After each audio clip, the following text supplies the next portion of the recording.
Howdy, readers. I'm Jason, and this is Chapter and Verse. All right. So today, PBS released its list of the 100 novels that Americans can spend the summer reading their way through and vote on in the Great American Read project that PBS is putting on.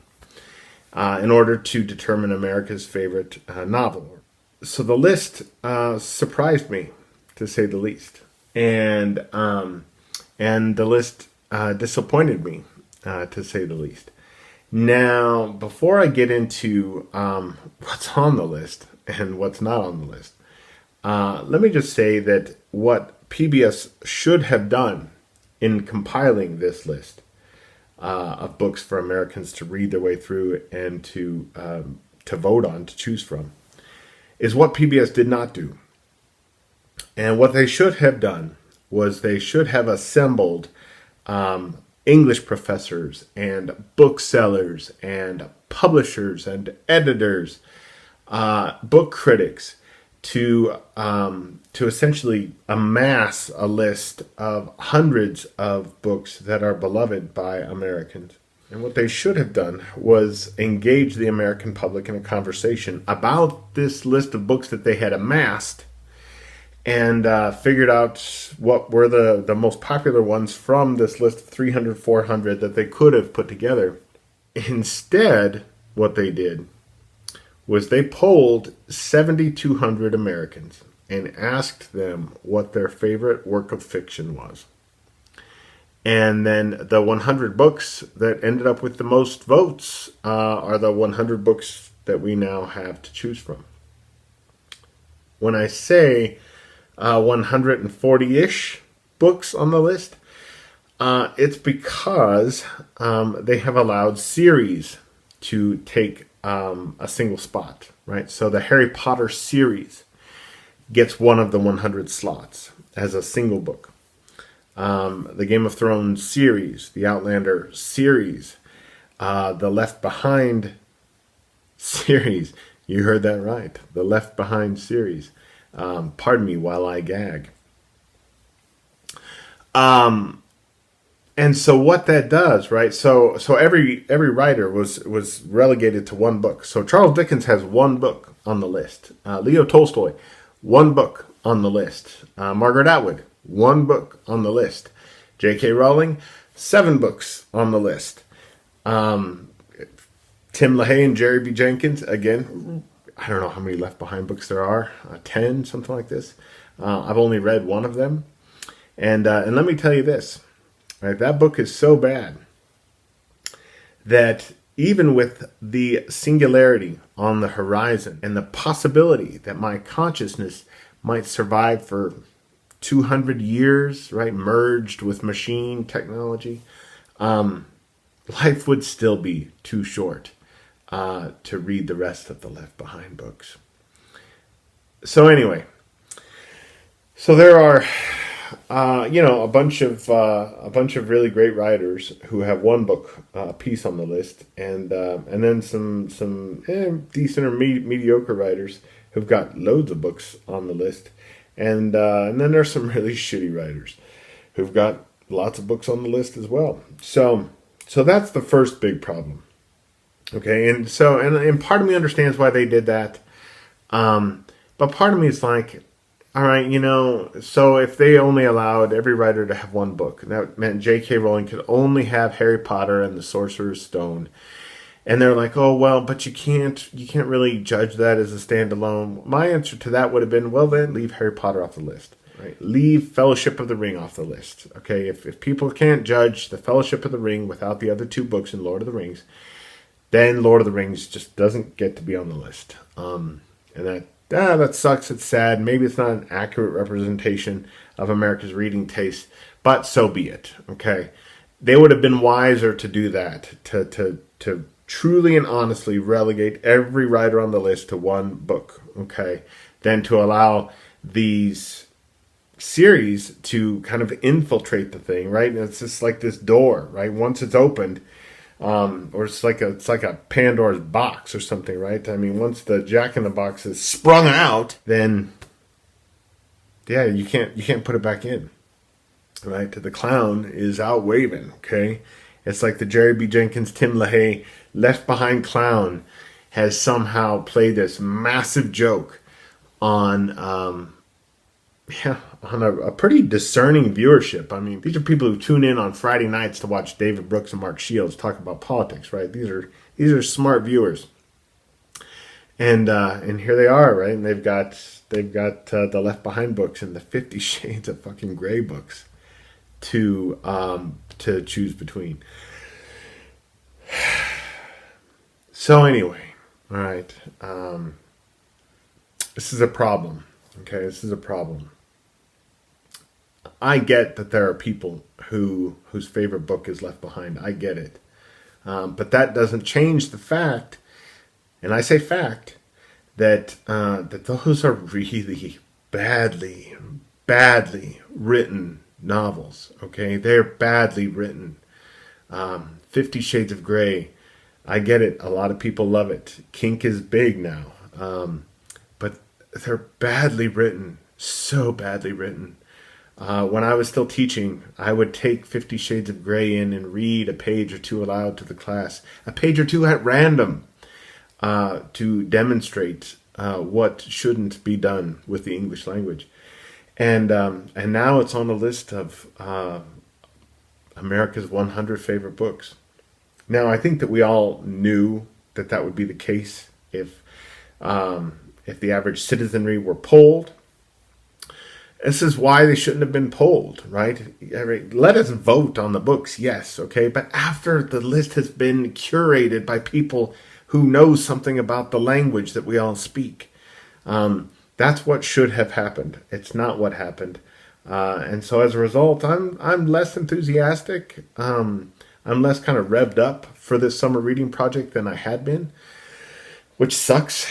But as I explained to Robert at Barter Hordes earlier today, I'm still going to use this summer project, this great American read, as a kind of goad to get to a handful of the books that I've wanted to get to for years now but haven't. Okay, so Gullivers Travels made the list. I've never read Gulliver's Travels. I've always wanted to. I'm going to do it this summer.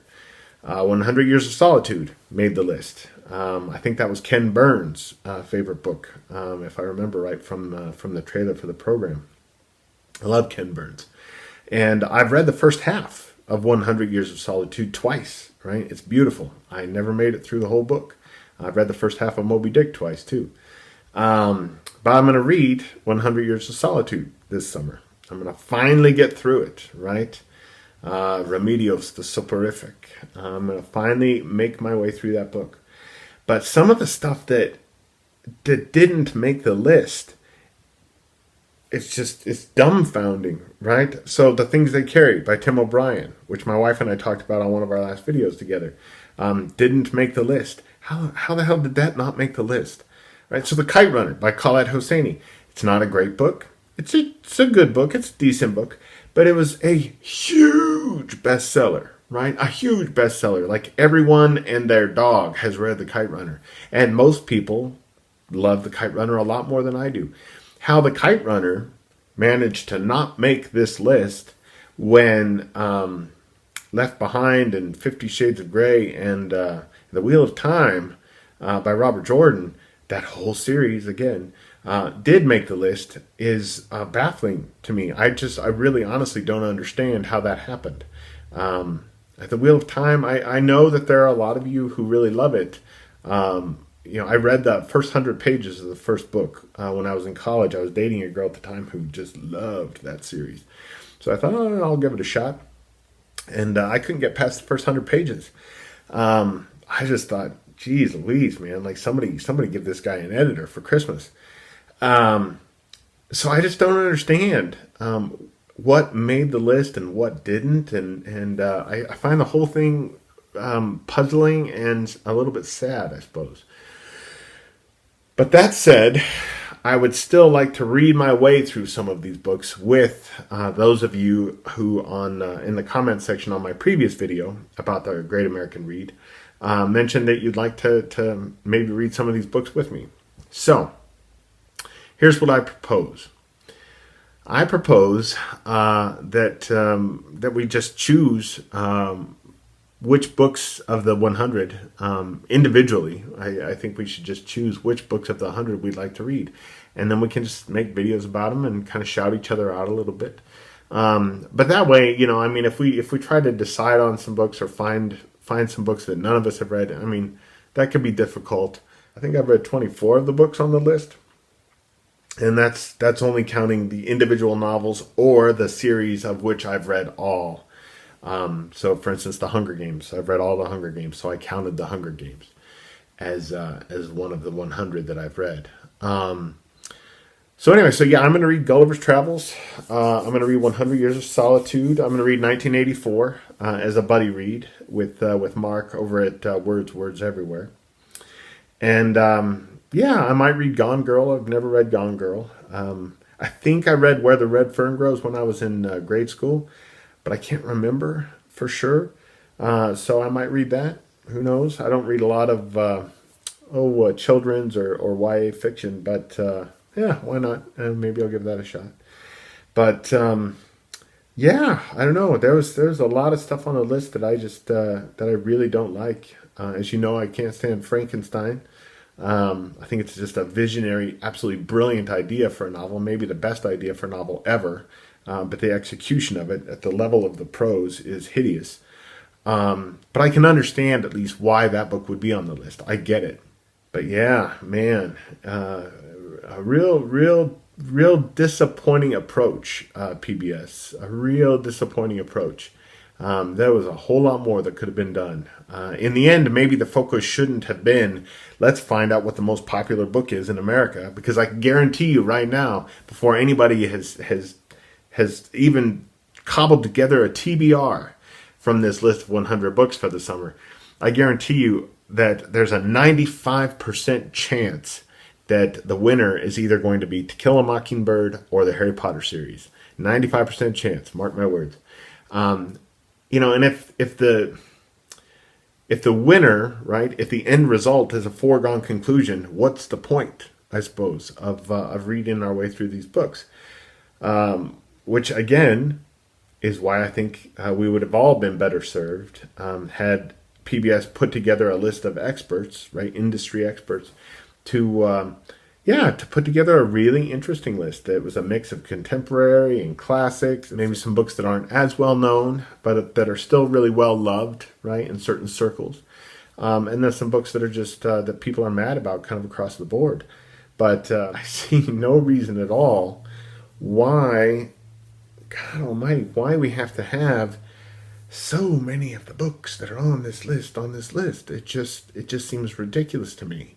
I really feel like PBS would have just been wiser to conceive of a reading project for America over the summer, where we were broadening our horizons and kind of deepening our cultural memory somehow. Instead, we're going to be skimming rocks over the surface of it, and God, that's not what I was hoping from this. I was so excited when this whole thing was announced, and geez Louise, now it's like, all right, well, I'm going to kind of go into it kicking and screaming a little bit, and probably reading fewer of the books than I would have otherwise. But I suppose it is what it is. So let's do this, America. Let's read our way through 140-ish books, and from a list where Dickens has 1 and Jerry B. Jenkins has 10 or so, and let's hope we survive it. I'd love to hear what y'all have to say in the comments below. Best of luck with the Great American Read. PBS, shame on you, and let's have as much fun with this as we can. Until next time, I'll see you around.